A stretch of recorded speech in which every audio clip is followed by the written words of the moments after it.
السلام علیکم دوستو، welcome to my channel Sardar Haider story. دوستو کتاب کا نام ہے دی کنٹریکٹر یعنی کرائے کا فوجی، اور اس کا ترجمہ کیا ہے وسیم شیخ نے۔ دوستو آپ سب سے ایک ریکویسٹ ہے کہ اگر آپ کو یہ کتاب اچھی لگی اس ویڈیو کو لائک اور شیئر ضرور کریں اور میرے چینل کو سبسکرائب کریں۔ چیپٹر 6 پرانی انارکلی بازار لاہور، پہلا دن۔ جب میں چیف سے باتیں کر رہا تھا تو اس وقت ہمارا ٹیم لیڈر زیڈ ہماری باتیں سن رہا تھا۔ اسے اندازہ ہو گیا تھا کہ مزنگ چوکی میں کیا واقعہ ہوا ہے۔ اس نے ایگل آئی کو کال کی جو میرا ٹیم ممبر تھا۔ ایگل جم جانے کے لیے تیار ہو رہا تھا اور اپنے کمرے سے باہر شارٹس اور ٹی شرٹ میں بیٹھا تھا۔ کیا ہوا ہے؟ اس نے زیڈ سے پوچھا۔ رے مصیبت میں ہے، ہمیں اس کی مدد کرنے کی ضرورت ہے، چلو۔ وہ تیزی سے سیڑھیاں اترے اور ایس یو وی میں جا کر بیٹھ گئے۔ زیڈ ساتھ والی سیٹ پر بیٹھا۔ انہوں نے گاڑی کا گیئر نکالا اور یہ جا اور وہ جا۔ یہاں ان سے ایک غلطی ہوئی۔ وہ اگرچہ اپنے دوست اور ٹیم ممبر کو بچانے آ رہے تھے، لیکن انہوں نے اپنے جی پی ایس نہیں لیے، جس سے میری لوکیشن کی نشاندہی ہو سکتی تھی۔ اگر وہ جی پی ایس سے کام لیتے تو انہیں معلوم ہوتا کہ میں کہاں ہوں۔ اس کے بجائے انہوں نے نیویگیشن سسٹم سے کام لیا۔ اس سسٹم سے ان کا مجھ تک پہنچنا اور مشکل ہو گیا۔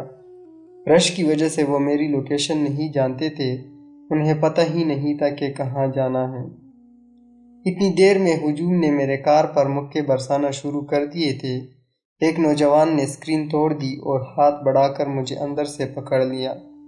کچھ نے مجھے پکڑ کر مارنا شروع کر دیا۔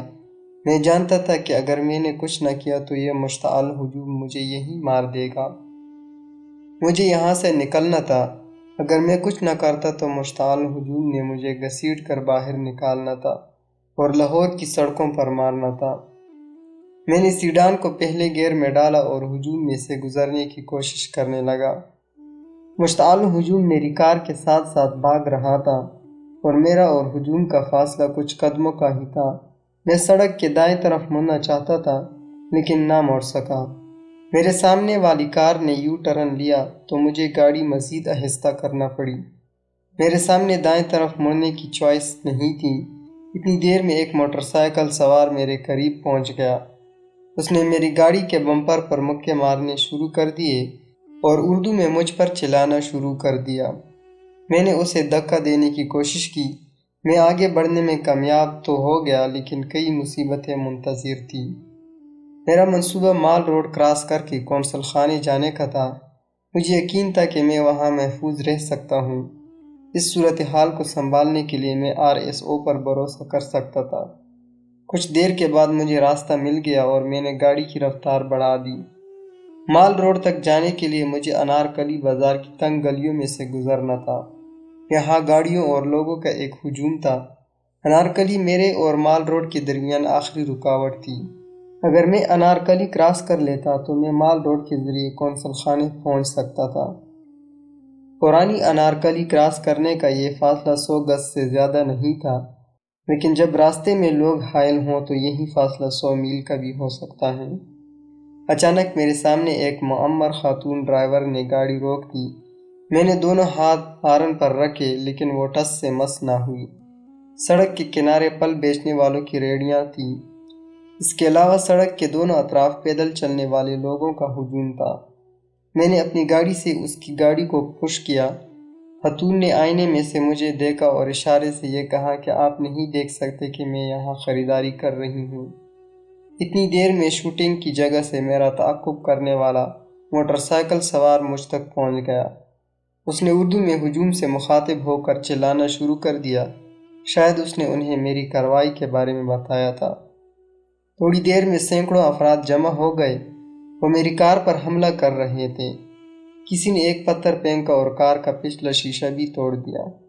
میرے سامنے اب اور کوئی آپشن نہ تھا سوائے اس کے کہ بوڑھی عورت کی کار کو راستے سے ہٹاؤں اور کسی طریقے سے نکل جاؤں، لیکن یہ اس کار سے ممکن نہیں تھا۔ اگر میں ایس یو وی چلا رہا ہوتا تو یہ کام آسان تھا۔ میں نے آخری حربے کے طور پر زور لگایا۔ گاڑی نے دھوکہ دیا اور زیادہ ریس دینے سے وہ بند ہو گیا۔ اتنی دیر میں ہجوم میں سے ایک آدمی نے میری طرف والی کھڑکی توڑی اور مجھے مارنا شروع کر دیا۔ کسی نے میرے چہرے پر لات ماری۔ میرے پاس گن تھی لیکن یہ موقع گن استعمال کرنے کا نہیں تھا۔ مجھ پر بھی کنٹریکٹ کے مطابق کچھ قوانین کی پابندی لازم تھی، اور پھر ہر کام کا ایک موقع اور وقت ہوتا ہے۔ میں بس ہاتھوں کے استعمال سے جتنا بچنے کی کوشش کر رہا تھا۔ اگر میں گن نکالنے کی کوشش کرتا تو وہ اتنے زیادہ تھے کہ مجھ سے گن آسانی سے چھین سکتے تھے۔ میں ان سے جتنا بچنے کی کوشش کرتا وہ مجھے اتنا ہی پیٹ رہے تھے۔ اس موقع پر مجھے اپنے ایک انسٹرکٹر کے وہ اسباق یاد آ گئے جو ایسے موقع سے نمٹنے کے لیے دیے گئے تھے۔ میرے سامنے واحد امید میری مدد کو آنے والی SUV تھی جسے ایگل چلا رہا تھا۔ مجھے بعد میں پتہ چلا کہ وہ جیل روڈ پر ٹریفک میں پھنس گئے تھے۔ میں نے ایک مرتبہ پھر ریڈیو پر انتہائی تشویشناک عالم میں پیغام بھیجا، کہاں ہیں؟ ہم تمہارے قریب ہیں۔ لیکن مجھے نہیں پتا تھا کہ زیڈ اور ایگل بھی مشکل میں پھنس گئے ہیں۔ وہ جیل روڈ پر آئے اور تیز رفتاری کے باعث ٹریفک وال کو ٹکر دے ماری۔ ٹریفک بھی بہت تھی۔ ایگل نے انتہائی قدم اٹھاتے ہوئے انتظار کرنے کے بجائے مڈ لائن پر اور سڑک کے غلط طرف پر SUV چلانی شروع کر دی۔ انہوں نے کافی فاصلہ طے کیا لیکن سامنے گاڑیوں اور موٹر سائیکلوں کے آنے سے وہ پھنس گئے۔ ایک موٹر سائیکل سوار SUV کو نہ دیکھ سکا۔ یہ موٹر سائیکل عباد الرحمن چلا رہا تھا اور وہ کاسمیٹکس کا کاروبار کرتا تھا۔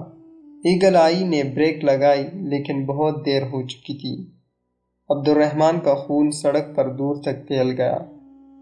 میری حالت اور خراب ہو رہی تھی کیونکہ انہوں نے مجھے پکڑ لیا تھا۔ ایک آدمی کے دروازہ کھولنے کے بعد میں نے اسے بند کرنے کی کوشش کی اور اس کا ہاتھ اور انگلیاں دروازے میں آ گئی تو میں نے انہیں دروازے کے ساتھ کچل دیا۔ میں نے دروازہ پھر بند کر لیا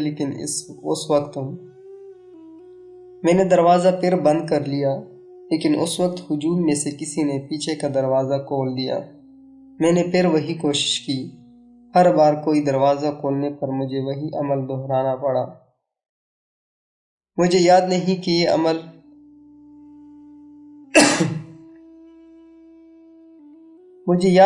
یہ عمل میں نے کتنی بار کیا۔ ہر بار میں دروازہ بند کرنے اور لاک کرنے میں کامیاب رہا۔ اس وقت تک صورتحال انتہائی خوفناک ہو چکی تھی۔ بالآخر ہجوم نے مجھے کار سے باہر کھینچ نکالا اور مجھے مارنے لگا۔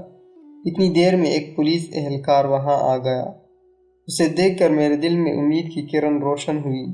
وہ مجھے بچانے کی کوشش کرنے لگا۔ لوگوں نے اسے اردو میں کچھ کہا تو اس نے انہیں سمجھایا کہ اس کے پاس ابھی تک گن موجود ہیں۔ یہ سن کر ہجوم پیچھے ہٹ گیا۔ اب کار میں میرے ساتھ ایک مسلح پولیس اہلکار بھی تھا۔ اس نے مجھے سمجھایا کہ سب کچھ ٹھیک ہو جائے گا، میں تمہاری مدد کرنا چاہتا ہوں۔ اتنی دیر میں رینجرز کے 2 اہلکار بھی آ گئے۔ ان کے آنے سے ہجوم پر کافی اثر پڑا اور وہ پیچھے ہٹنے لگا۔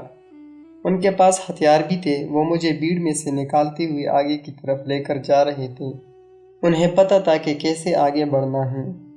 ایک نے مجھے مشورہ دیا، آہستہ چلو، سست مت نظر آؤ اور ہوشیار رہو۔ مجھے اس کا مشورہ اچھا لگا۔ اس نے مجھے تسلی دی کہ گھبراؤ نہیں، سب ٹھیک ہو جائے گا، مجھ پر اعتماد کرو۔ 2 پولیس افیسر میرے ساتھ پچھلی سیٹ پر بیٹھ گئے۔ میں نے اپنا معاملہ قسمت پر چھوڑ دیا۔ ایک افیسر نے اپنی گن کا رخ ہجوم کی طرف کر کے انہیں پیچھے ہٹنے پر مجبور کر دیا۔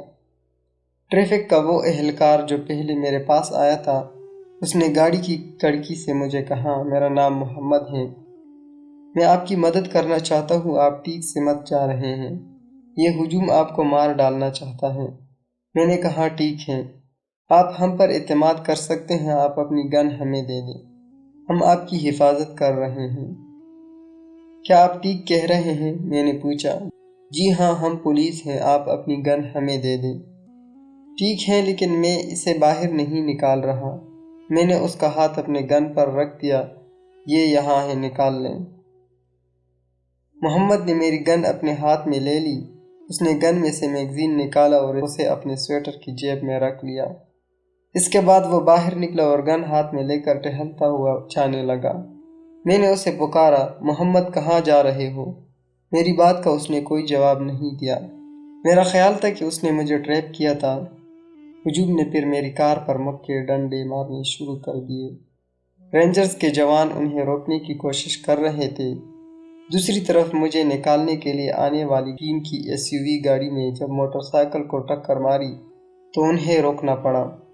ٹیم نے موٹر سائیکل ہٹایا اور اسے عباد الرحمن کی لاش کے پاس پھینک دیا۔ اپنا راستہ بنایا اور مزنگ کی طرف بھاگے۔ اس وقت تک اس حادثے کو بھی بہت سے لوگوں نے دیکھ لیا تھا۔ اس طرح بے گناہ افراد کے ہمدردوں کی تعداد دگنی ہو گئی تھی۔ جب وہ مزنگ پہنچے تو وہاں اور بہت سے لوگوں کا ہجوم تھا۔ اس موقع پر زیڈ نے ریڈیو آن کیا اور بیس پر کال کی۔ ہم نے وہ جگہ دیکھ لی ہے جہاں حادثہ ہوا، لیکن یہاں کہیں بھی رے یا اس کی گاڑی موجود نہیں ہے۔ ہمیں نہیں پتا کہ یہاں کیا ہو رہا ہے۔ ہجوم بہت بڑا ہے۔ زیڈ اور ایگل نے میری تلاش میں علاقے کو کنگالنا شروع کیا۔ ہجوم میں سے ایک آدمی نے SUV کا ڈرائیور والی سائیڈ کا دروازہ کھولا۔ ایگل نے فوری طور پر اپنا پسٹل نکالا اور اپنی طرف بڑھنے والے لوگوں کو روکنے کی کوشش کی۔ وہ چلایا، واپس جاؤ، واپس جاؤ۔ ایگل کو دروازہ بند اور لاک کرنے کا موقع مل گیا۔ زیڈ چلایا، ہم یہاں نہیں رک سکتے، یہاں بہت لوگ ہیں۔ اتنی دیر میں وہاں پولیس پہنچ گئی۔ ایسا لگ رہا تھا کہ پولیس انہیں روکنے کی کوشش کر رہی تھی۔ پولیس انچارج نے انہیں یہاں سے چلے جانے کو کہا۔ ٹیم نے گاڑی کو بیک کیا اور مین سڑک پر آ گئے۔ انہوں نے ہر راستے پر پولیس کو دیکھا، لیکن انہیں قونصلیٹ تک پہنچنے میں کوئی دقت نہیں ہوئی۔